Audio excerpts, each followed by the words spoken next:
পানি পান করাতে পারেন না। যেই নবী একটু আগে কাউসার পান করাইতে চায় সেই নবী বলবেন সুহকান সুহকান লিমান গায়্যারা বাদি, আমার পরে যারা ইসলামকে শরীয়তের পরিবর্তন করে ফেলেছে আমার সামনে থেকে দূর হও দূর হও, আমি তোমাদের চেহারাও দেখতে চাই না। বলি নাউজুবিল্লাহ।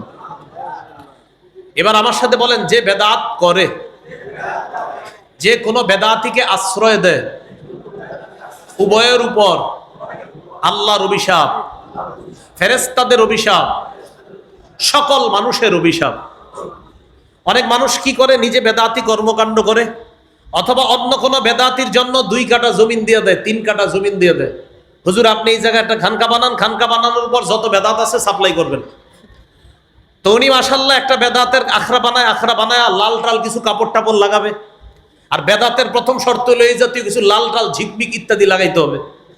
তো এগুলা লাগানো মানে লাল দেখলেই একদল অনুসারী আর এরা বুঝে হ্যাঁ হ্যাঁ এনে আমগো লোক কয়, এরকম কি বলে কয় এনে আমগো লোক, মানে বুঝায় এনে যে আছে হে হলো আমাদের লোক, আমাদের লোক মানে ওইটা বুঝে আর কি। তো এরকম একটা কিছু করে। এখন দেখবেন আমার এই কথা শুনে অনেকে বলবে মনে হয় আমাদেরকে বলছে, তো আপনারা করলে আপনাদের কিন্তু বলছি। মানে মনে মনে বলবে কি এটা মনে হয় আমারে বলছে, তো আপনি বেদাতগিরি করলে তো আপনারই বলছে। এক আজীব মস্তিষ্ক স্বভাব, বুঝছেন? দেখবেন চায়ের দোকানে গিয়ে দেখেন বলতেছে হুজুর এটা নিশ্চিত আমারে কইছে। জি ভাই বেদাতগিরি আপনি করলে আপনারই বলছি। তো রাসূলুল্লাহ সাল্লাল্লাহু আলাইহি সাল্লাম কি বলে দেখেন, সহিহ বুখারীর বর্ণনা 3172 নম্বর হাদিস। ক্বালা রাসূলুল্লাহ সাল্লাল্লাহু আলাইহি ওয়াসাল্লাম মান আহদাসা ফিহা হাদাসান আও আওয়া মুহদিসা ফাআলাইহি লানাতুল্লাহ ওয়াল মালাইকাতি ওয়ান নাসি আজমাইন।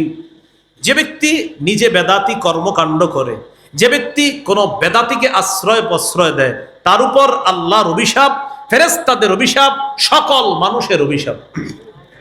আল্লাহ আমাদের সকলকে বেদাতি কর্মকাণ্ড এবং বেদাতি আকীদা থেকে সমূলে আমরা যেন এগুলা থেকে একদম সুন্দরভাবে আমরা ফিরে আসতে পারি, এবং বেদাত নামক কর্মকাণ্ড যদি আশেপাশে থাকে সমূলে যেন এলাকা থেকে সরাইয়া দিতে পারি। আল্লাহ তৌফিক দান করুন।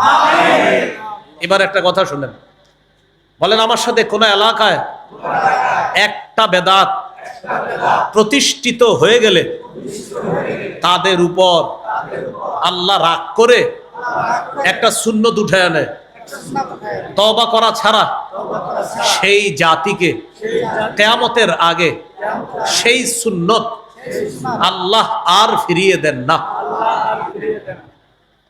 একটা বেদাত এলাকায় প্রতিষ্ঠিত হয়েছে আপনাদের চোখের সামনে, আর আপনারা খালি বলছেন থাক থাক, বেদাত হয়েছে আর বলছেন থাক।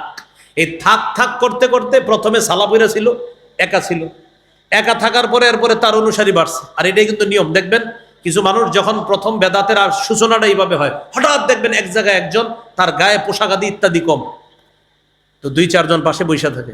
যদি বলেন হ্যাঁ এইভাবে বসে রয়েছে, এনে বসছেন কা ভাই, কি যে আছে এটা তো বুঝবেন না। কি আছে তো দেখাই যেতেছে, বলতেছে কি আছে। হ্যাঁ ভাই এই কথাটা মনে রাখেন, এখনো পীরের নাম কিভাবে হয় ল্যাংটা, বলেন। আমি পীরের বিরোধিতা না, কিন্তু ল্যাংটা পীর এই মানে এই নামটা এটা তো একটা মাথায়ও লাগা, এটা তো শরমেরও ব্যাপার। যে আপনি কি বললেন ছোটবেলা আপনার বাচ্চা ল্যাংটা কারা হয়? বাচ্চারা না। একটা পীরের নাম আপনি দিয়ে দিলেন ল্যাংটা। মানে আচ্ছা আপনি শরীয়ত, ঠিক আছে শরীয়ত আপনারে কি বলে সেটা পরে বলি, আপনার আকলরে জিজ্ঞাসা করেন আপনি নামটা দিলেন কিভাবে? কি কয় পীর, কয় কি পীর, কয় ল্যাংটা পীর। এটা তো অসুস্থ মস্তিষ্ক ছাড়া এটা সম্ভব না। এবং একদল মানুষ এটারে আপনার বলতে কি যে আছে জানেন না, তো নামের মধ্যেই তো বোঝা যাইতেছে কি আছে। রাসূলুল্লাহ সাল্লাল্লাহু আলাইহি সাল্লাম বলেন, এলাকায় একটা বেদাত প্রতিষ্ঠিত হয়ে গেলে ওই এলাকা থেকে একটা সুন্নত আল্লাহ উঠায় নেয়, এই জাতির উপরে আল্লাহ রাগ করে তাদেরকে সেই সুন্নত ফিরায় দেয় না। আমি এই হাদিসটা নিয়ে চিন্তা করি আর চিন্তা করি, মেসওয়াক করা সুন্নত সবাই জানি। আম্মা জান আয়েশা সিদ্দিকা বলেন, নবী ঘর থেকে যখন বের হতেন সর্বশেষ মেসওয়াক করতেন। ঘরে ঢুকে সমস্ত কাজের প্রথমে সর্বপ্রথম নবী মেসওয়াক করতেন। ঘর থেকে বের হতেন সর্বশেষ কাজ মেসওয়াক, ঘরে ঢুকতেন সর্বপ্রথম কাজ নবীর মেসওয়াক। নবীজি বলেন, জিবরিল আমিন আমাকে এত বেশি মেসওয়াক করতে বলছে, আমি টেনশনে পড়ে গেলাম, না জানি আমার দাঁতগুলো ভেঙে ফেলতে হয় মেসওয়াক করতে করতে, এত বেশি মেসওয়াক করতাম। আব্দুল্লাহ ইবনে ওমর রাদিয়াল্লাহু তাআলা আনহুমা বিছানায় মেসওয়াক রেখে দিতেন, ঘুম ভাঙতো মেসওয়াক করতেন, আবার ঘুমায় গেছে মেসওয়াক পাশে রাখা, আবার ঘুম ভাঙছে আবার মেসওয়াক করছে, আবার এইভাবে রাখা, আবার ঘুম ভাঙছে আবার মেসওয়াক করছে। আরে আপনি এত মেসওয়াক করেন কেন? কয় হাবিবের হাদিস থেকে বুঝছি মেসওয়াকের গুরুত্ব কত। তো এই সুন্নতটা আমরা সবাই জানি, কিন্তু পালন করতেছি না কেন? ওই আমার আপনার চোখের সামনে বেদাত হচ্ছে, বাধা দিচ্ছি না, আল্লাহ রাগান্বিত হয়ে আমাদেরকে তৌফিক দিচ্ছে না মেসওয়াক করা। অসংখ্য অগণিত সুন্নত করতে পারি কিন্তু করতেছি না। আপনি দেখবেন অসংখ্য মানুষ এই খানার শুরুতে বিসমিল্লাহ বলা, আপনার অটোমেটিক ভাবে আমরা বিসমিল্লাহ বলতেছি না, অথচ সবাই জানি বিসমিল্লাহ বলা সুন্নাহ, কিন্তু এরপরেও বিসমিল্লাহ বলতে ভুলে যাচ্ছি কেন? আল্লাহ রাগ করে, সামনে বেদাত হচ্ছে, রাগান্বিত হয়ে এই সুন্নাহের তৌফিক দিচ্ছে না। তো বলছিলাম এলাকায় বেদাত প্রতিষ্ঠিত হয়ে গেলে এটা সবাই মিলে প্রতিহত করা দায়িত্ব, কর্তব্য। বলেন ইনশাআল্লাহ। এলাকায় বেদাত প্রতিষ্ঠিত হতে দিয়েন না। ক্বালা রাসূলুল্লাহ সাল্লাল্লাহু আলাইহি ওয়াসাল্লাম মাবতাদা কওমুন ফি দীনিহিম বিদআতান ইল্লা নাযাআল্লাহু মিন সুন্নাতিহিম সুন্নাতা সুম্মা লা ইউঈদুহা ইলাইহিম ইলা ইয়াউমিল কিয়ামাহ। সুনানে দারিমি হাদিসের কিতাব 54 নম্বর হাদিস। রাসূলুল্লাহ সাল্লাল্লাহু আলাইহি সাল্লাম বলেন, কোন জাতি যখন তাদের ধর্মের মধ্যে একটা বেদাত আবিষ্কার করে, আর এই বেদাত যদি এলাকায় প্রতিষ্ঠিত হয়ে যায়, আল্লাহ সেই জাতি থেকে একটা সুন্নত ছিনায় নেয়। কিয়ামতের আগে ওই জাতিকে সেই সুন্নত আর আল্লাহ ফিরায় দেয় না। আল্লাহ আমাদেরকে হেফাজত করেন, আমিন। তাহলে প্রিয় ভাইয়ারা বলেন আমার সাথে সবাই, শিরকি আকীদা রাখবো না, বেদাতি আকীদা রাখবো না, শিরকি কথা বলবো না, বেদাতি কথা বলবো না, শিরকি কর্ম করব না, বেদাতি কর্ম করব না, শিরকি মজলিসে বসবো না, বেদাতি মজলিসে বসবো না, শিরকি মজলিস দেখতে যাব না, বেদাতি মজলিসও দেখতে যাব না। মনে থাকবে ইনশাআল্লাহ। ইসলামে প্রবেশ করেছি কিনা কয় লক্ষণ? 1 নম্বর আত্মসমর্পণ, 2 নম্বর ইখলাস, 3 নম্বর বিশুদ্ধ আকীদা। আকীদায় বেদাত থাকা যাবে না, শিরিক থাকা যাবে না। 4 নম্বর উত্তম চরিত্র। এটা জরুরি বিষয়, উত্তম চরিত্র। এটা মসজিদের সামনের কাতারেই বোঝা যায় উত্তম চরিত্রের বিষয়টা। কোথায়? মসজিদের সামনের কাতারে। সামনের কাতার যাও, যাও। তা আপনি পিছে যাওয়াটা তো এইভাবে বলতে পারেন, তুমি একটু পিছনে যাও। তা আপনি এমন ভাবে বলছেন এই ছেলেটারে বয়স 10-12 বছর, তো হয়তো দৌড় দিয়া সামনের কাতারে চলে গেছে। ঠিক আছে, মুরব্বী বলছে এইভাবে, তো বলতে পারতেন বাবা তুমি পিছনে যাও, আর একজন বড় মানুষ সামনে দাও। এই ছেলেটা আপনারা আগামী 10 দিন সালাম দিবে। আর ওই যে যখন এইভাবে বলবেন যাও যাও যাও পিছনে যাও, আগামী 10 দিন তো সালাম দিবেই না। ওর আম্মারে গিয়ে বলবে আম্মা এই মসজিদ আর যাবো না। এই জন্য আপনার আখলাকটা মসজিদ থেকে আপনি দেখান না। এরপরে মসজিদে খুতবা চলতেছে, মাশাআল্লাহ, খতিব সাহেব ভাষণ দিয়ে খুতবা দিতেছে, মুসল্লিরা একদম মনোযোগ সহকারে খুতবা শুনতেছে। ইতিমধ্যে এলাকার এক হোমলা চোমলা নেতা আইসা সবার ঘাট ডিঙায় সামনে যাইতেছে। এটা কোন ধরনের আখলাক দেখাইলেন আপনি? হ্যাঁ, এটা তো আপনি আখলাক দেখাইলেন, সুন্দর হলো না বিষয়টা? তো এই বিষয়গুলো বাংলাদেশে না থাকলেও পৃথিবীতে আছে। বাংলাদেশে আছে বইলেই তো আমি বলছি। আচ্ছা, তো এই হলো আপনার আখলাক, এই বিষয়টা ঠিক রাখা। আল্লাহ তাআলা সূরা কলামের 4 নম্বর আয়াতে বলেন, কাফেররা রাসূল সাল্লাল্লাহু আলাইহি সাল্লামের চরিত্র নিয়ে কথা বলেছিল, তা আল্লাহ তাআলা বলে দিলেন, ইন্নাকা লা আলা খুলুকিন আযীম। হাবিব, আমি আল্লাহ আপনার সার্টিফিকেট দিয়ে দিলাম, আপনি মহান চরিত্রের অধিকারী। আনাস ইবনে মালিক রাদিয়াল্লাহু তাআলা আনহু বলেন, খাদামতু রাসূলুল্লাহ সাল্লাল্লাহু আলাইহি সাল্লাম 10 সিনিন। আমি 10 বছর রাসূলুল্লাহ সাল্লাল্লাহু আলাইহি সাল্লামের খেদমত করলাম। কোনোদিন বলেননি কেন এটা করেছো, কোনোদিন বলেননি কেন এটা করনি। 10 বছরে কোনোদিন বলেননি এটা কেন করেছো, এটা কেন করো নাই। 10 বছরও এমনটা বলেননি। যদিও এটা বলা নাজায়েজ না, তুমি কেন করেছো বলা জায়েজ আছে, তুমি এটা কেন করো নাই এটা বলা জায়েজ আছে, কিন্তু নবী কখনো এটা বলেন নাই। এই জন্য ঘরের কর্মচারী, মসজিদে মুসল্লি ইত্যাদি বিভিন্ন সময় আমাদের সুন্দর আখলাক মানুষের সামনে দেখাতে হবে। এই জন্য ছোট থেকে ছোট নেকির কাজ এটাও ছাড়া যাবে না। আপনি একজনকে চা পান করাইতেছেন, এই চা পান করানোর সময় তার সামনে বসলেন, আর চা পান করানোর সময় আপনার চেহারাটা একটু হাস্যোজ্জ্বল রাখলেন, সুন্দর একটা অবয়ব আপনি প্রকাশ করলেন, আর বুঝাইলেন তাকে আপনি অনেক মহব্বত করতেছেন। রাসূলের হাদিস প্রমাণ করে এই ছোট্ট আমলটা, চা পান করাইলেন আর তার দিকে একটু সুন্দর হাসি মাখা মুখে তাকাইলেন, হতে পারে এটা আপনাকে জান্নাতে নিয়ে যাবে। আমি আপনাদের এলাকা দিয়ে গাড়ি দিয়ে যাইতেছি, এলাকার 2-3 জন চিনে ফেললেন, চিনে ফেলে আমার গাড়ির পাশ থেকে বললেন আসসালামু আলাইকুম, হুজুর ভালো আছেন? তো আমি গাড়ির ভিতর থেকে শুধু হাসি মুখে বললাম জি। এবার একটু হাসি মুখে আপনাদের শুধু মাথাটা নাড়াইলাম। রাসূলুল্লাহ সাল্লাল্লাহু আলাইহি সাল্লাম বলেন, লা তাহকিরান্না মিনাল মারুফি শাই, তোমরা তুচ্ছ কোনো ভালো কাজ, একদম ছোট একটা ভালো কাজ করলা, এই ভালো কাজটাকেও তোমরা তুচ্ছ মনে করবা না। লা তাহকিরান্না মিনাল মারুফি শাইআ, ছোট্ট একটা ভালো কাজকে তোমরা তুচ্ছ মনে করবা না। ওয়ালাউ আনতালকা আখাকা বিওয়াজহিন তালাক, তোমার ভাইয়ের দিকে হাসি মুখে তুমি তাকাইলা, এই যে একটা সুন্দর তুমি আখলাক তাকে দেখাইলা, এটাও তোমার নাজাতের কারণ হয়ে যেতে পারে। তাহলে আমি ইসলামে পরিপূর্ণ আসি কিনা, চতুর্থ আলামত কি? উত্তম চরিত্র। এটা সব জায়গায় আমার এই চরিত্রটা ফুটিয়ে তুলতে হবে। অনেক ভাই আছে বাহিরে আসলে বন্ধুদের সাথে তার চরিত্র বড় চমৎকার, আমাদের সাথে দেখা সাক্ষাতেও চরিত্র চমৎকার, আমাদের সামনেও তিনি অনেক ভালো মানুষ, মসজিদেও তিনি একজন ভালো মুসল্লি। এই লোকটা আবার ঘরে গিয়ে তার স্ত্রীর সাথে এমন বদ আচরণ করে যেটা একদম সম্পূর্ণ উল্টা। রাসূলুল্লাহ সাল্লাল্লাহু আলাইহি সাল্লাম বলেন, তোমাদের মধ্যে সবচেয়ে উত্তম চরিত্রের অধিকারী ওই ব্যক্তি যে তার স্ত্রীর কাছে সবচাইতে উত্তম চরিত্রের অধিকারী। তার স্ত্রীর কাছে যদি শ্রেষ্ঠ চরিত্রের অধিকারী হয়, ওই ব্যক্তি শ্রেষ্ঠ চরিত্রের অধিকারী।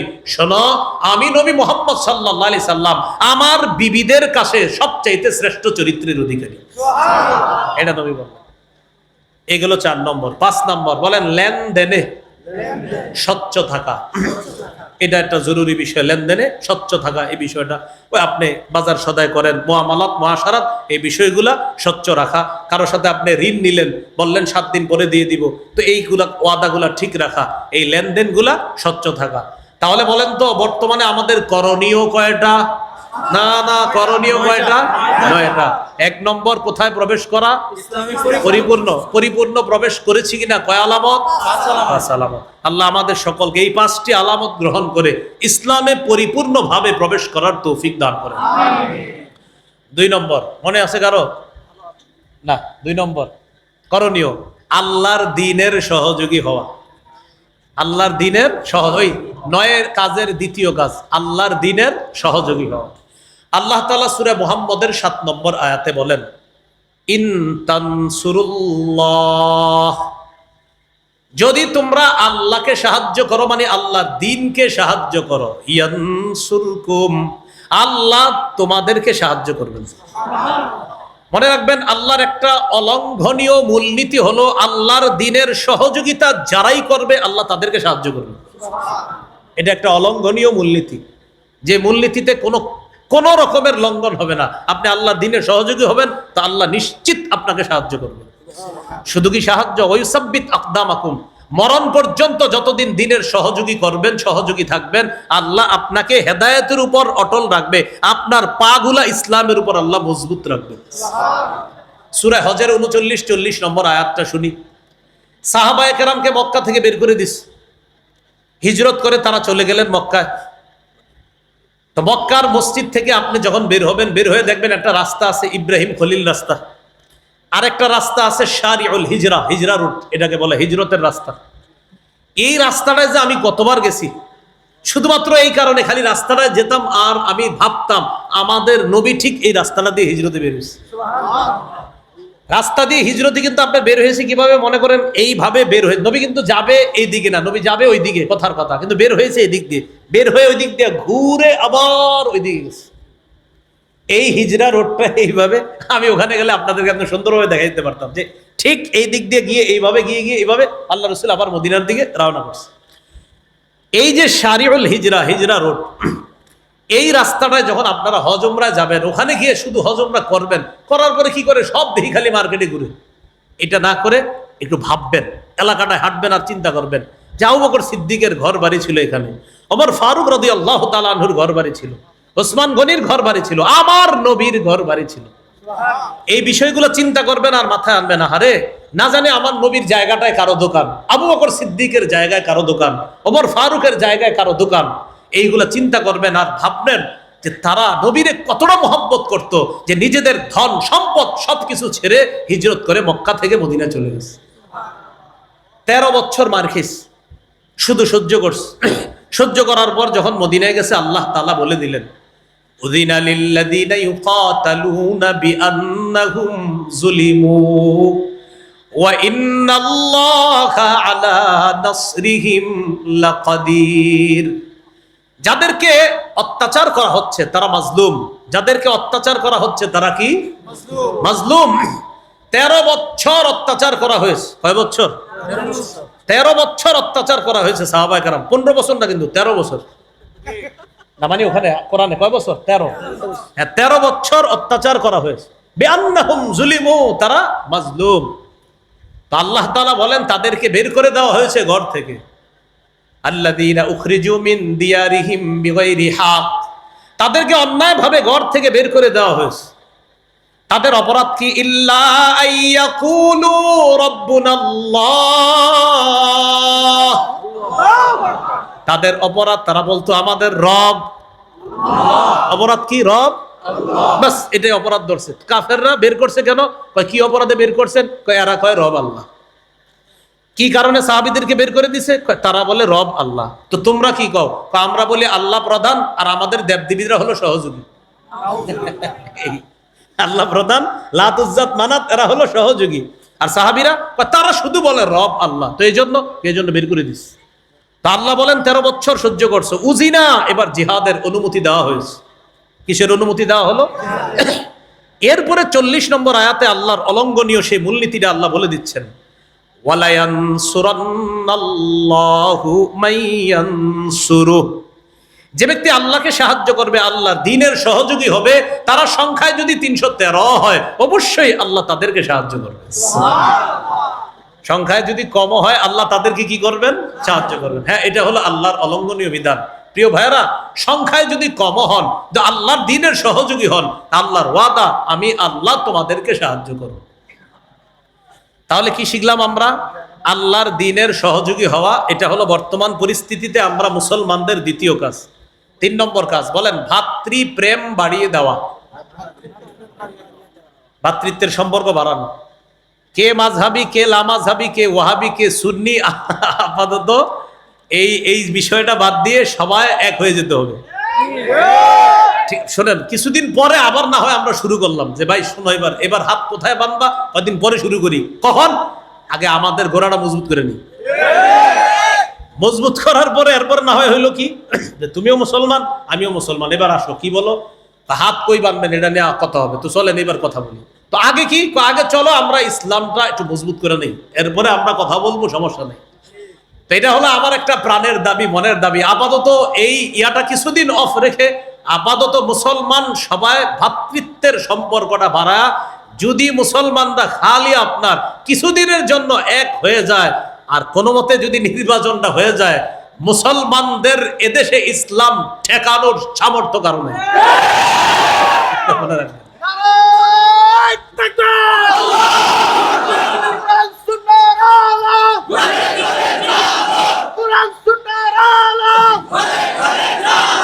দুনিয়ার মুসলিম এক হও, এক হও, দুনিয়ার মুসলিম লিল্লাহি তাকবীর। এখন আমরা এই এক হওয়াটা, এটা কিন্তু কুফরি শক্তিরা চায় না। আমাদের এক হওয়াটা কারা চায় না? কুফরি শক্তিরা চায় না। কিন্তু আমাদের না, কিছুটা সময়ের জন্য হইল এক হয়ে যাওয়াটা একদম সময়ের দাবি এবং আমাদের প্রাণের দাবি। জানি না কি হয়, আল্লাহর কাছে আমরা দোয়া করতে থাকি, আল্লাহ তৌফিক দান করুন। এই হলো আপনার 3 নম্বর, ভ্রাতৃত্বের সম্পর্ক বাড়িয়ে দেওয়া। আপনি কে? আমার ভাই। আমি কে? আপনার ভাই। আপনারা কে? আমার ভাই। আমি কে? আপনাদের ভাই। আপাতত এই পরিচয়টা কিছুদিন এক হয়ে যাওয়া। এটা আল্লাহ সূরা হুজুরাতের 10 নম্বর আয়াতে বলেন, ইন্নামাল মুমিনুনা ইখওয়াহ, মুমিনরা পরস্পর ভাই ভাই। মুমিনরা পরস্পর কি? ভাই ভাই। এবার একটা হাদিস বলি, হাদিসের অনুবাদটা আমরা সবাই করব। সহিহ মুসলিমের বর্ণনা 6000 না লাগবে রাখছিলাম। সহিহ মুসলিমের বর্ণনা 6435 নম্বর হাদিস। এই হাদিসের মধ্যে আসছে রাসূলুল্লাহ সাল্লাল্লাহু আলাইহি সাল্লাম বলেন, লা তাহাসাদু ওয়ালা তানাজাশু ওয়ালা তাবাগাদু ওয়ালা তাদাবারু ওয়ালা ইয়াবি' বা'দুকুম আলা বাই'i বা'দিন। বলেন সবাই, তোমরা পরস্পর হিংসা করো না, তোমরা পরস্পর ঝগড়া করো না, পরস্পর বিদ্বেষ পোষণ করো না, একে অপরের ক্ষতি করার জন্য আড়ালে শত্রুতা করো না। একজনের ক্রয় বিক্রয় চলাকালীন আরেকজন ক্রয় বিক্রয় করবা না। এটা হলো কেমন? ভাই মাছ কত? 200 টাকা। 195 দেই না ভাই, 200 দিলে নিব। তো ঠিক আছে 200 টাকা দেন, তাহলে চুক্তি হয়ে গেল 200। পাশে দিয়ে একজন দেখে মাছটা খুব সুন্দর, আমি 220 টাকা দিব, এটা নিষেধ, এই কাজটা নিষেধ। তাহলে নবী আমাদেরকে নিষেধ করলেন, হিংসা করো না, পরস্পর বিদ্বেষ পোষণ করবা না, একে অপরের ক্ষতি করার জন্য আড়ালে শত্রুতা করবা না। তো আমরা নবীজির কাছে জানতে চাই, হাবিব তা আমরা কি করব? নবীজি বলে দিলেন, কুনু ইবাদাল্লাহি ইখওয়ানা। বলেন, হে আল্লাহর বান্দারা, তোমরা পরস্পর ভাই ভাই হয়ে যাও। তাহলে আমাদেরকে কি হয়ে যেতে বলছে? তাহলে আপাতত হিংসা, বিদ্বেষ, পরশ্রীকাতরতা, লোভ লালসা ইত্যাদি এটা বাদ দিয়ে আপাতত কে কার সাথে বহস তর্ক ইত্যাদি কিছুদিন আমরা রাখি। আপাতত আমরা এক হই যে আমরা মুসলমান, যে কোনো মূল্যে এদেশে ইসলাম চাই। মনের দাবি, কানের দাবি, আল্লাহ কবুল করেন। কত গেল? 3। 4 নাম্বার, ঝগড়া বিবাদ কমায়া আন্তরিকতা বাড়ানো। ঝগড়া বিবাদ কমিয়ে আন্তরিকতা বাড়ানো, এটা কিভাবে করা যায়?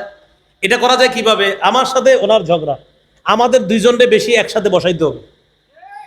আমার সাথে ওনার ঝগড়া, এই দুইজনকে বারবার একসাথে চেয়ারের মুখোমুখি বসাতে হবে, 2 কাপ চা রাখতে হবে।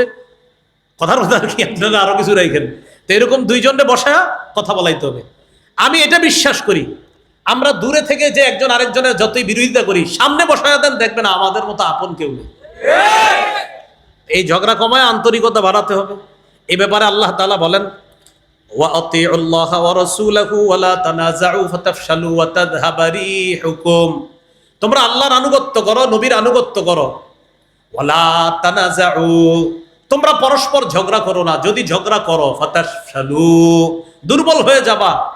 ওয়া তাযহাবা রিহুকুম, তোমাদের শক্তি খর্ব হয়ে যাবে। সবাই এদিকে তাকায় বুঝেন, 1 জন 2 জন 3 জন 4 জন, আমরা 4 জন মিলে একটা দল, শক্তি কম না বেশি? 4 জনের 4টা দল, কম না বেশি? 4 জনের 1 দল, শক্তি কম হলো না বেশি? 4 জনের 4 দল, কম। তাহলে 4 জনে মিলে এক হওয়া, এটা শক্তি বেশি। কিন্তু কোনো এক কারণে আমরা 4 জনের মধ্যে একটু দ্বন্দ্ব ঝগড়া হয়ে গেছে, 4 জন আলাদা হয়ে গেছি, আর 4 জনই বলতেছি আমি ঠিক, উনি বলে উনি ঠিক, উনি বলে উনি ঠিক, উনি বলে উনি ঠিক। আল্লাহ তাআলা বলেন, মাঝে দিয়ে যে ক্ষতিটা হয়ে গেল, তাযহাবারি হুকুম, তোমাদের শক্তি খর্ব হয়ে গেছে। এই শক্তি দুর্বল হয়ে যাওয়ার কারণে তোমরা কিন্তু বিপদে পড়বা। এই গেল আপনার 4 নাম্বার। 5 নাম্বার, দুনিয়ার বিলাসিতায় মজে যাওয়া যাবে না। যুবক ভাইয়ারা, দুনিয়ার বিলাসিতা বর্জন করা। তিরমিজির বর্ণনা, রাসূলুল্লাহ সাল্লাল্লাহু আলাইহি সাল্লাম বলেন, লাউ কানাতিদ দুনিয়া তা'দিলু ইনদাল্লাহি জানাহা বাউদা লামা সাকা কাফিরাম মিনহা শারবাতা মা। রাসূলুল্লাহ সাল্লাল্লাহু আলাইহি সাল্লাম বলেন, দুনিয়ার মূল্য যদি আল্লাহর কাছে মাছির ডানা পরিমাণ হতো, মশার ডানা পরিমাণ হতো, তাহলে একজন কাফেরকে আল্লাহ 1 ঢোক পানি পান করতে দিতেন না। এজন্য দুনিয়ায় মজে যাওয়া যাবে না। 6 নাম্বার, গুরুত্বপূর্ণ কথা, বলেন আমার সাথে সবাই, অধিকার আদায়ের লড়াই অব্যাহত রাখা। অধিকার আদায়ের লড়াইয়ের পবিত্র নাম জিহাদ। অধিকার আদায়ের লড়াইয়ের পবিত্র নাম কি? জিহাদ। এই মানসিকতা সবার রাখতে হবে। জিহাদের নিয়ত আছে সবার? কার কার আছে? জিহাদ কাকে বলে? সন্ত্রাসী কর্মকাণ্ড নির্মূল করার শ্রেষ্ঠ কোনো মেডিসিন যদি প্রয়োগ করতে চান, তো জিহাদ প্রয়োগ করতে হবে। আবু জাহেল মার্কা সন্ত্রাসী যারা আছে, এই আবু জাহেল মার্কা সন্ত্রাস উতবা সাইবা ওয়ালিদ ইবনে মুগীরা নমরুদ হামান কারুন মার্কা সন্ত্রাসীদেরকে দুনিয়া থেকে মূলোৎপাটন করার একমাত্র শ্রেষ্ঠ উপায় জিহাদ। তাহলে জিহাদ আর সন্ত্রাস এক না আলাদা? বলেন জিহাদ আর সন্ত্রাস এক না আলাদা? বলেন সবাই। সন্ত্রাসী কর্মকাণ্ড নির্মূল করার শ্রেষ্ঠ একটা পবিত্র পদ্ধতি জিহাদ। তাহলে আমরা এটা প্রত্যেককে, এই আজকে ওয়াজে শুনছেন এমন না, এখানে অনেকে আছেন, এই বিষয়টা পার্সোনালি প্রত্যেকে বলবেন যে ভাই শোনো, সন্ত্রাস আর জিহাদ এক না। সন্ত্রাস অপবিত্র, জিহাদ পবিত্র। সন্ত্রাস অপবিত্র, জিহাদ পবিত্র। এটা ঘরে ঘরে আপনার পৌঁছাইতে হবে। চা দোকানের সামনে আরেক মুসলমানরা আপনি বলতে হবে ভাইয়া সন্ত্রাস অপবিত্র, জিহাদ পবিত্র। আবু জাহেল সন্ত্রাসী, হামান সন্ত্রাসী, কারুন ফেরাউন নমরুদ সন্ত্রাসী, ইব্রাহিম নবী মুজাহিদ, মোহাম্মদ সাল্লাল্লাহু আলাইহি সাল্লাম মুজাহিদ। এইভাবে আমরা মানুষকে বুঝাতে হবে। বলেন ইনশাআল্লাহ। قال رسول الله صلى الله عليه وسلم عليكم بالجهاد في سبيل الله فإنه باب من أبواب الجنة। রাসূলুল্লাহ সাল্লাল্লাহু আলাইহি সাল্লাম বলেন, তোমরা আল্লাহর রাস্তায় লড়াই জিহাদ অব্যাহত রাখো। জিহাদ জান্নাতের দরজাসমূহের একটা দরজা, এটা হলো জিহাদ। এটার নাম কি বলেন তো? জিহাদ। তাকান আমার দিকে, সবাই তাকান। আমি পানি পান করার জন্য আপনি দেখেন। বিসমিল্লাহ কয়বার? বিসমিল্লাহ কয়বার? দুইবার। এবার হাদিস শুনেন। قال رسول الله صلى الله عليه وسلم من قاتل في سبيل الله فوق ناقة وجبت له الجنة। কেউ যদি ওটের দুধ পান করে, এই ওটের দুধ দুইবার পান করে, ওটের দুধ দুইবার পান করতে, দুই ঢোক পান করতে যতটুকু সময়ের প্রয়োজন, এতটুকু যদি কেউ আল্লাহর রাস্তায় জিহাদ করে তার জন্য জান্নাত ওয়াজিব হয়ে যায়। এই জন্য দেখাই লাগে যে দুইবার দুধ পান করতে তো বেশি সময় লাগে না, এতটুকু পরিমাণও যদি কেউ আল্লাহর রাস্তায় লড়াই করে তার জন্য জান্নাত ওয়াজিব হয়ে যায়। তাহলে অধিকার আদায়ের লড়াই, এটা কি বলেন তো? জিহাদ। এটা অব্যাহত রাখতে হবে। এটা হলো কয় নাম্বার? 6। 7 নাম্বার, যোগ্য নেতৃত্ব আল্লাহর কাছে চেয়ে নেওয়া। প্রথমে আপাতত দোয়া হলো, আল্লাহ পুরুষ শাসক বর্তমানে দেশে আছে, আর জীবনেও পুরুষের পরিবর্তে অন্য কিছু চাই না। একটু বুঝেন, প্রথমে এই দোয়া করবেন যে আল্লাহ পুরুষ শাসক অব্যাহত রাখেন। প্রশ্ন করতে পারেন কেন? দেখেন এখানে আপনারা যারা আছেন, আমি সুন্দর করে বলি, কেউ আওয়ামী লীগের সমর্থক হতে পারেন, কেউ বিএনপি, কেউ হয়তোবা জাতীয় পার্টি, কেউ জামাত, কেউ জাসদ, কেউ বাসদ, কেউ ইসলামী আন্দোলন, কেউ খেলাফত মজলিস, বিভিন্ন দলের সমর্থক থাকতে পারেন। মহব্বতের সাথে বলি, বিএনপি পন্থী যারা আছেন আপনারাও নীতি নির্ধারকদেরকে বুঝান যে আমাদের সামনে নেতৃত্বে যে আসবে পুরুষ হতে হবে। তো মাশাআল্লাহ আপনাদের জনাব তারেক রহমান আছে। আওয়ামী লীগ পন্থী যারা, যদি আপনাদের নির্বাচনে জানি না, হয়তো আপনাদের ওই যে নিবন্ধন না, এটা জানি না, আমরা রাজনৈতিক কথা বলবো না, নিবন্ধন থাকবে কি থাকবে না এটা রাজনৈতিক বিষয়। তো যদি থাকে, আমি মনে করি আপনারা একজন পুরুষকে বসান, জনাব সজীব ওয়াজেদ জয় হতে পারে। জাতীয় পার্টি, এদের মধ্যে আবার 2 দল হয়ে গেছে, এক দলে আবার প্রধান মহিলা, আর এক দলের আবার পুরুষ।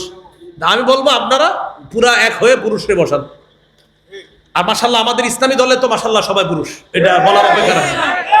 এই জন্য ভাবনার কিছুতেই কখনোই সফল হবে না, ওই জাতি কিছুতেই সফল হবে না। আবার বলছি, বলেন ওই জাতি কিছুতেই, আবার ওই জাতি কিছুতেই, যারা তাদের নেতৃত্বে কোনো নারীকে বসায়। বাস সোজা হিসাব, নবীজির বক্তব্য। নবীজি বলে দিয়েছেন যারা তাদের দায়িত্বে কোনো নারীকে বসাবে, এই জাতি কখনো সফল হবে না। এই জন্য আমি কিন্তু মহব্বতের সাথে বলছি, আপনারা যেই দলে করেন, সবাই আপনাদের পুরুষ নীতি নির্ধারক যারা, তাদের সাথে কথা বলেন। আমি রাজনীতি বক্তব্য পারিও না, বলিও না, কিন্তু আমি শুধু বললাম পরামর্শ হিসাবে, যদি সফলতা চান পুরুষ লাগবে। এটা রাসূল সাল্লাল্লাহু আলাইহি সাল্লামের মূলনীতি। সফলতা চাও তো এই জাতি কিছুতেই সফল হবে না যদি তারা তাদের নেতৃত্বে কোনো নারীকে বসায়, তারা কখনো কি হবে না? সফল হবে না। আল্লাহ আমাদের সকলকে কথাগুলা বুঝে শুনে আমল করার তৌফিক দান করেন। এবার পুরুষ যে শাসকটা হবে, আল্লাহর কাছে দোয়া করতে হবে, আল্লাহ এমন একজন শাসক বানায়া দেন যিনি মৌলিকভাবে আমাদের দেশে 4টি বিধান প্রথমে বাস্তবায়ন করবে। কয়টি? 4টি বিধান বাস্তবায়ন করবে। আল্লাহ তাআলা বলেন, আল্লাযীনা ইম্মাক্কান্নাহুম ফিল আরদ আকামুস সালাহ ওয়া আতাউজ যাকাতা ওয়া আমারু বিল মা'রুফি ওয়া নাহাউ আনিল মুনকার। সূরা হজের 41 নম্বর আয়াত। আল্লাহ তাআলা বলেন, আমি যাদেরকে শাসন ক্ষমতায় বসাবো তাদের মৌলিক কাজ হবে চারটা। কয়টা? চারটা। বলেন, নামাজ কায়েম করা, যাকাত আদায় করা। যাকাতের বিধান যদি রাষ্ট্রীয়ভাবে চালু হয়ে যায়, সুদ সালাম দিয়া ভাগবে। সুদ বলবে আমি আমি আমি আর থাকবো না, আমি বড় বিপদে আছি। কেন? যাকাত যেইভাবে শুরু হয়েছে আমি শুদ্ধ আর টিকতে পারবো না। তো এলো 2 নাম্বার। 1 নাম্বার নামাজ কায়েম করা, 2 নাম্বার যাকাত বিধান পালন করবে, এটা হলো শাসকের দ্বিতীয় কাজ হবে। 3 নাম্বার ওয়া আমারু বিল মা'রুফ, নেক কাজের আদেশ করবে। 4 নাম্বার ওয়া নাহাউ আনিল মুনকার, অসৎ কাজ থেকে নিষেধ করবে। এই হবে শাসকের 4টা কাজ। তো অসৎ কাজ থেকে নিষেধ করবে, এখানেই তো সব আইসা যায়। এখানে আপনার সবকিছু এসে যায় যে কোন ধরনের দুর্নীতিকে যিনি প্রশ্রয় দিবেন না, এমন একজন শাসক হবে। তাহলে আমরা আল্লাহকে আজকে থেকে আমি যত মাহফিলে যাইতেছি, প্রায় মাহফিলে বা প্রায় জায়গায় ওয়াদা করাই যে ভাই আল্লাহর কাছে ডেলি প্রতিটা মুসলমান 2 রাকাত নামাজ অতিরিক্ত সালাতুল হাজত এই নিয়তে পড়বেন, আল্লাহ মরণের আগে যেন এদেশে কোরআনের আইন দেখে যেতে পারি। 2 রাকাত নামাজ এই নিয়তে পড়বেন মুসলমান হিসাবে। আমার ধর্মীয় গ্রন্থ কোরআন, আমি আল্লাহর কাছে দোয়া করবো, আল্লাহ কোর্ট, সুপ্রিম কোর্ট, হাইকোর্ট, জজ কোর্ট, সংসদে আল্লাহ কোরআনের বিধান এটা দেখতে চাই। এখন আপনার হিন্দু বন্ধু কলিগ যারা চাকরি করে তাদেরকে বুঝাইতে হবে এইভাবে। তারা বলবে, আচ্ছা তুমি যেহেতু ইসলামের জন্য দোয়া করো, কি হবে বলো তো? বলবেন, ইসলাম যদি জিতে যায় আমিও নিরাপদ, তুমিও নিরাপদ। হিন্দু কি বলতে হবে? ইসলাম জিতে গেলে আমিও নিরাপদ, তুমিও নিরাপদ। এই বিষয়টা অমুসলিমদেরকে আমরা মুসলমানরা বোঝাতে হবে। হিন্দু, বৌদ্ধ, খ্রিস্টান সবাই, ইসলাম যদি কায়েম হয় সবাই নিরাপদ থাকবে। যার প্রমাণ বন্যায় অসংখ্য অগণিত মুসলিম মসজিদ মাদ্রাসায় আছে। আল্লাহ কথাগুলো বুঝার তৌফিক দান করেন। এগুলো 7 নম্বর। 8 নম্বর শুরা ব্যবস্থা। শুরা ব্যবস্থা, পরামর্শ করে কাজ করা, এটা খুব জরুরি। যেমন উপদেষ্টা মন্ডলী এখন যারা, তারা দেখা যাইতেছে মাসে মাসে ওই রাজনৈতিক দলগুলোর সাথে পরামর্শ করে, এটা একটা ভালো দিক। তারা যে পরামর্শ করে এটা কিন্তু ভালো দিক। পরামর্শে অনেক কিছুর সমাধান আসে, এই পরামর্শ এটা জরুরি। বাকি পরামর্শ শুরা ব্যবস্থা, এটা ইসলামী একটা শুরা ব্যবস্থা। এই বিষয়ে কথা বলা দরকার সবাই, যে শুরা জিনিসটা কি। খতিব সাহেবরা জিজ্ঞাসা করবেন শুরা জিনিস কি, এই বিষয়গুলো বেশি বেশি আলোচনা হওয়া দরকার, এগুলো বোঝা দরকার। আল্লাহ তাআলা বলেন ওয়াশাবিরহুম ফিল আমর, নবী আপনি তাদের সাথে যে কোনো বিষয়ে পরামর্শ করেন, পরামর্শ করার পর ফাইদা আযামতা, আপনি যখন দৃঢ় প্রতিজ্ঞা করে ফেলবেন, ফাতাওয়াক্কাল আলাল্লাহ, তখন আল্লাহর উপর ভরসা করবেন। তাহলে 8 নাম্বার শুরা ব্যবস্থা, এটা জোরদার করা। আর এই বিষয়গুলো আমরা খুব গুরুত্ব সহকারে নেওয়া। শুধু দাওয়াতে তাবলীগের সাথী ভাইরা পরামর্শ করে, মাশওয়ারা করে, মাশওয়ারার কাজটা, সুন্নতটা ঘরে ঘরে চালু করতে হবে। আপনারা পারিবারিক মিটিংগুলো করেন না, মিটিংয়ের নাম দিবেন মিটিং না, বলবেন শুরা, মাশওয়ারা।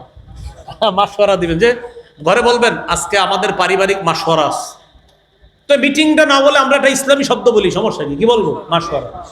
আপনারা 4 জন 5 জন ব্যবসায়ী একসাথে ব্যবসা করেন, তো বলবেন ভাই আগামীকাল আমরা 5 জন একসাথে বসতে হবে। কেন, কোনো মিটিং আছে ভাই? এই জায়গায় এটা না বলে বলবেন ভাই কোনো মাশওয়ারা আছে? হ্যাঁ, আমাদের আগামীকালকে 5 জন ব্যবসায়ীর একটা মাশওয়ারা আছে। আমি চাইতেছি ইসলামী এই যে আপনার কথাগুলা, এই ইসলামী শব্দগুলা, এটা মুসলমানদের মুখে মুখে উচ্চারিত হোক, এই শব্দগুলা। এগুলো 8 নম্বর। 9 নম্বর বলেন, শত্রুকে কোনোভাবেই বন্ধু ভাবার সুযোগ নাই। শত্রুকে বন্ধু বানানো যাবে না। হ্যাঁ, মাঝে মাঝে অভিনয় করতে পারি আমরা, যে হ্যাঁ হ্যাঁ ঠিক আছে ঠিক আছে তুমি, এর মানে এরকম না যে তুমি আমার বন্ধু। রাসূল সাল্লাল্লাহু আলাইহি সাল্লাম মদিনায় গেছে, ইহুদিদের সাথে কিছু বিষয়ে চুক্তি করছিলেন, তোমাদের বিপদে আমরা পাশে দাঁড়াবো, আমাদের বিপদে তোমরা পাশে দাঁড়াবা। এর মানে কি তাদের ইহুদিবাদকে সমর্থন করা? হ্যাঁ, আমাদের শত্রু যারা, তাদেরকে এরকম বলতে পারি মাঝে মাঝে, হ্যাঁ হ্যাঁ ঠিক আছে আপনাদের এই কাজ, এটা ঠিক আছে, এটা ঠিক না, ওটা ঠিক। মনে মনে রাখতে হবে, চান্দু তুমি কিন্তু আমার শত্রু, মনে মনে রাখতে হবে। কারণ আল্লাহ তাআলা সূরা মাইদার 51 নম্বর আয়াতে বলছে, ইয়া আইয়ুহাল্লাযীনা আমানু লা তাত্তাখিদুল ইয়াহুদা ওয়ান নাসারা আউলিয়া, হে ঈমানদারগণ, ইহুদি খ্রিস্টানদেরকে অভিভাবক রূপে গ্রহণ করো না, এদেরকে বন্ধু বানাও না। বাদুহুম আউলিয়া বাদ, তারা একে অপরের বন্ধু। সাময়িক সময়ের জন্য মনে হবে সে তোমার উপকার করতে চায়, মনে রাখবা তোমার উপকারের পিছনেও সে 1000টা ক্ষতি করতে চায়। আল কুফরু মিল্লাতুন ওয়াহিদা, সমস্ত কুফরি শক্তিগুলা এক, এটা মনে রাখতে হবে। কুফরি শক্তি যদি এক হতে পারে, আমরা সব মুসলমানরা কেন এক হতে পারবো? এই হলো 9 নম্বর কথা, যে শত্রুকে বন্ধু হিসাবে গ্রহণ করা যাবে না, শত্রুকে শত্রু মনে করতে হবে। বলেন তো, আমরা এদেশে ইনশাআল্লাহ ইসলামী মূল্যবোধে ইসলাম কিভাবে সামনের দিকে এগিয়ে নেওয়া যায়, এজন্য আপাতত আমাদের মৌলিক কয়টা কাজ করতে হবে? 9টা কাজ করতে হবে। 1 নাম্বার, পরিপূর্ণ কোথায় প্রবেশ করতে হবে? ইসলামে আমি পরিপূর্ণ প্রবেশ করেছি কিনা কয় লক্ষণ?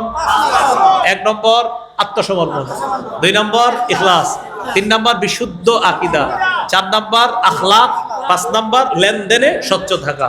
9 কাজের দ্বিতীয় কাজ আল্লাহর দ্বীনের সহযোগী হওয়া। 3 নম্বর ভ্রাতৃত্বের সম্পর্ক জোরদার করা, বাড়ানো। 4 নম্বর ঝগড়া বিবাদ কমিয়ে আন্তরিকতা বাড়ানো। 5 নম্বর দুনিয়ার বিলাসিতায় মজে যাওয়া যাবে না, এটা বিসর্জন করতে হবে। 6 নম্বর অধিকার আদায়ের লড়াই, এটা জেনে বুঝে অব্যাহত রাখতে হবে, এটার নাম জানি কি? 7 নম্বর যোগ্য নেতৃত্ব আল্লাহর কাছে চেয়ে নেওয়া। বলেন তো, কোন নেতৃত্বে কখনোই সফলতা হবে না? হ্যাঁ, এটা মাথায় রাখতে হবে। এটা হলো আপনার 7 নম্বর। 8 নম্বর সুরা ব্যবস্থা। 9 নম্বর আমরা শত্রুকে শত্রুই ভাবতে হবে, বন্ধু ভাবার সুযোগ নাই। শত্রু যদি কখনো বন্ধুত্বের হাত বাড়ায়, সেখানে মনে মনে শত্রু রেখেই তার সাথে আমাদের কোনো কথা হতে পারে, বন্ধু ভাবার কোনো সুযোগ নাই। আল্লাহ আমাদের সকলকে এই কথাগুলা বুঝে শুনে, আমি কথাগুলা রাখলাম, ওলামা হজরতরাও শুনছেন, আপনারা এই 9টাকে ব্যাখ্যা করে আরো অনেক বড় কিছু করতে পারেন, কোনো নিঃসন্দেহে। তা আমার কাছে মনে হলো আর কি এই 9টা বিষয়ে গুরুত্ব দেওয়া, হতে পারে আরো বেশি কিছু আছে। আল্লাহ আমাদের সকলকে যে কথাগুলো শুনলাম বললাম আমল করার, আমরা কেউ উঠবো না, আমল করার তৌফিক দান করেন। ছাত্রদেরকে পাগড়ি দেওয়া হবে, ওই আপনার পুরস্কার আছে, এটা দেওয়া হবে। এরপর আমরা যাব। ও একটা ঘোষণা দিতে বলা হয়েছে, মিম্বরের আমানত যাদের লাগবে গাড়ি থেকে সংগ্রহ করবেন। মিম্বরের আমানত আছে কাদের কাছে? আপনাদের কারো কাছে? আমার সংকলনটা মাশাআল্লাহ হুজুরদের কাছে থাকলে হবে না, সাধারণ জনগণের কাছে থাকতে হবে।